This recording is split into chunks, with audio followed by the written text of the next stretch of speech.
In today's video, I'm going to show you an entire list of either zero carb foods or very low carb foods that helped me lose 45 pounds over the last 2 years. I'm going to include first all of the zero carb and low carb foods that I eat, as well as some additional. Hopefully you'll see some that you haven't seen before. I'm also going to share with you foods that will help you feel fuller that are low carb, that will help you stay on your plan because you won't be as hungry.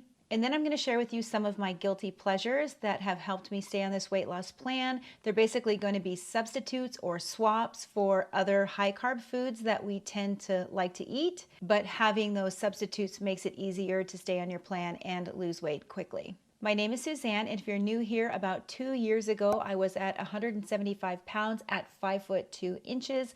Over the last 2 years, I've been able to lose almost 45 pounds, and I've done that mostly through a ketogenic low carb diet. Before I started this plan, no matter what I did, I just struggled to lose any type of weight. Even when I tried to cut calories, it didn't seem to really move the needle much. And honestly, it was hard for me to stay within a low enough calorie target to be able to lose weight. So these foods that I'm sharing with you right now contain both foods that I've used over the last 2 years to lose this weight, but also maybe a couple of extra things that other people have said have worked for them. And as I'm sharing these foods, I want to go through meal by meal just so it makes sense throughout the day. So the first thing I'm going to talk about is my coffees. When I was 175 pounds, coffee for me looked like 3 tablespoons of hot chocolate combined with some instant coffee and some sweet and low. And so my coffees were coming in at around 150 per cup of coffee, and I was having about 3 to 4 of those per day.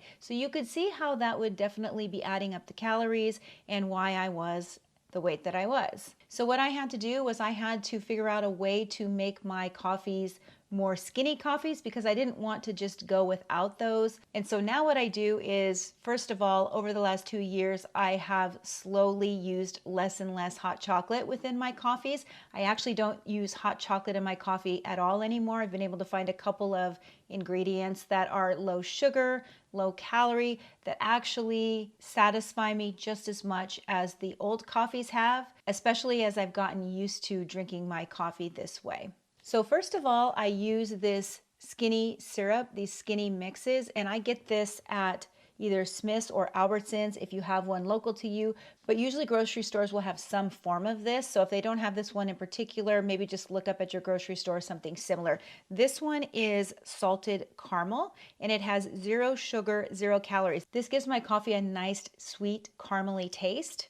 And in addition to this, I will add 3 packets of Sweet and Low, which have 0 calories, 0 carbs. I use the 0 sugar Coffee Mate creamers. The one I'm using currently is chocolate caramel, but they have some other types of 0 sugar creamers, and you can find the one that you prefer. During the holidays, what's nice is they will have sometimes a 0 sugar peppermint mocha or a 0 sugar pumpkin spice. So you can check those out if you're watching this right now and it's actually during the holidays. So I used to add about 2 tablespoons of that 0 sugar creamer. Recently, I have brought it down to about a half of a tablespoon to a tablespoon of creamer, just so I can start keeping my calories low. And I will still sip on about 3 or 4 cups of either coffee in the morning, or in the afternoon, I will switch to about a teaspoon of hot cocoa instead. That way I'm not drinking coffee later in the day and keeping myself up at night. Moving on to breakfast, I love a lot of the breakfast foods because there are a lot of options for low carb or keto. One of them, of course, is my staples, and that is eggs. I will eat either scrambled eggs,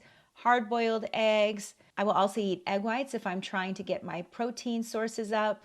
I will usually add some shredded cheddar cheese to my eggs, and also maybe a Jimmy Dean sausage patty. That's a very typical breakfast for me. But some other things you can add in for breakfast are like bacon.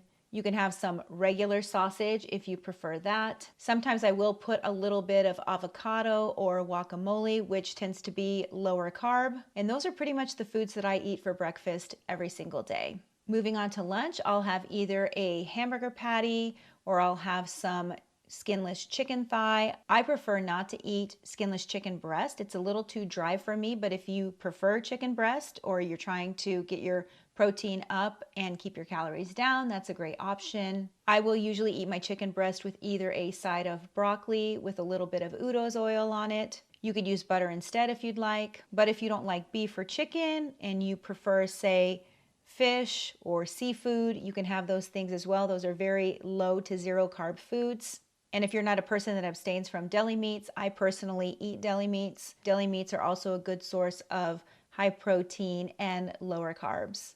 And then for dinner, I will usually repeat either my breakfast or lunch option. I might change it up just a little bit, but the foods that I just told you are the same ones that I would eat going into dinner. Now, a couple of things that I can eat for snacks.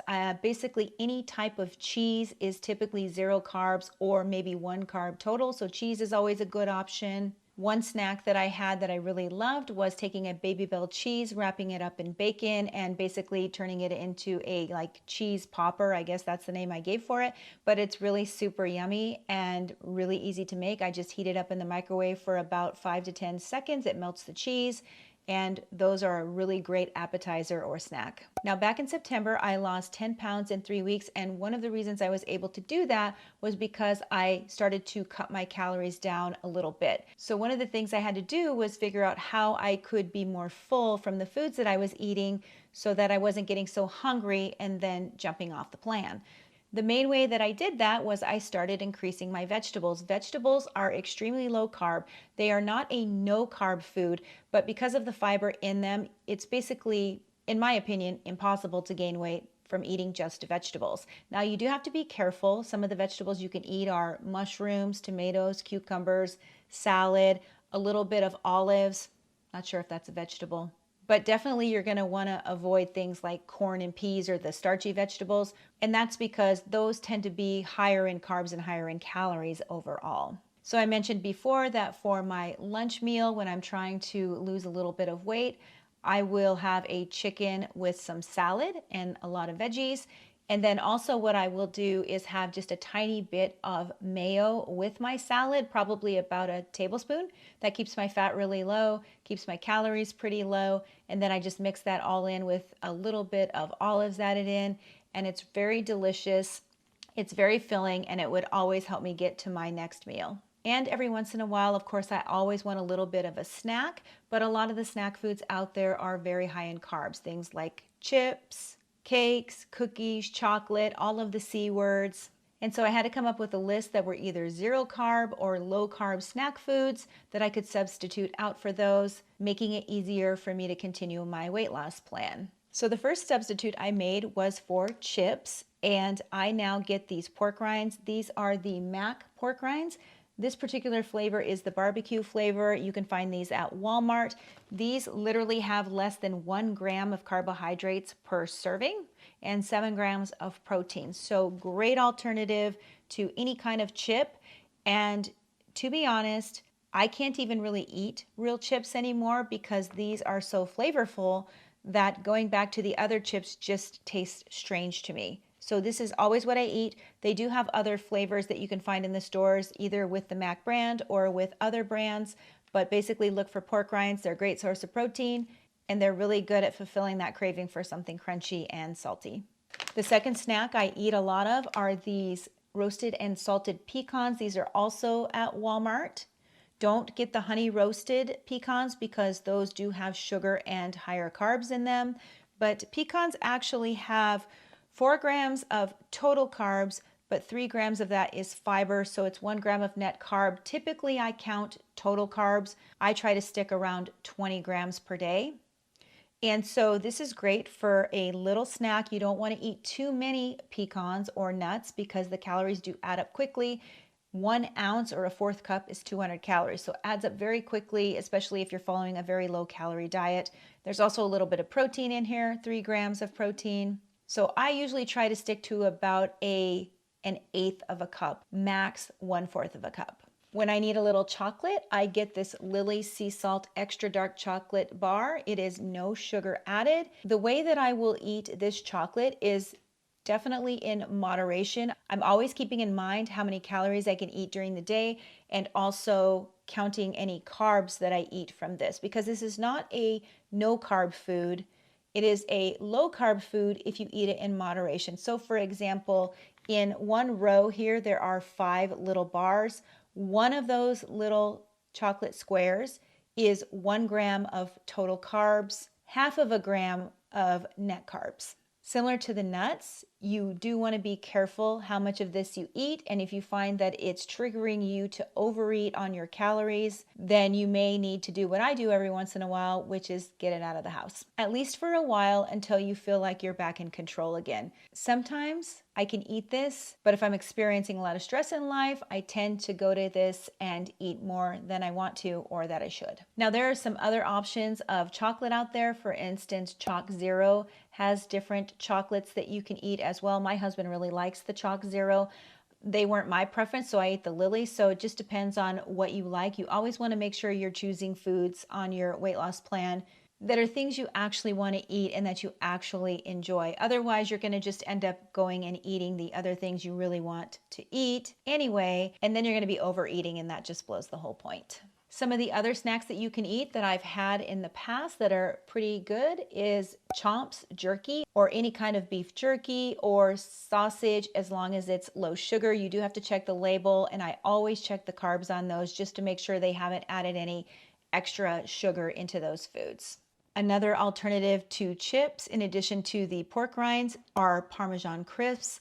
That is basically where they take cheese, which is low carb, and they bake it, and it becomes like a crispy chip. And since they're only using cheese, then they are a very low carb snack. Some people also eat sardines or kipper snacks as a snack.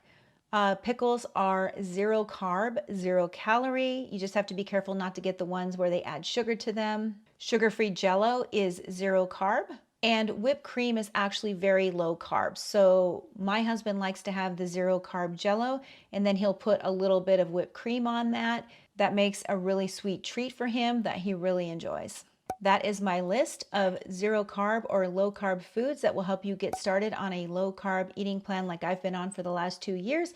If you want to see how I would lose 50 pounds this year, I'm going to go ahead and put this video right up here that I just did. You can check that out.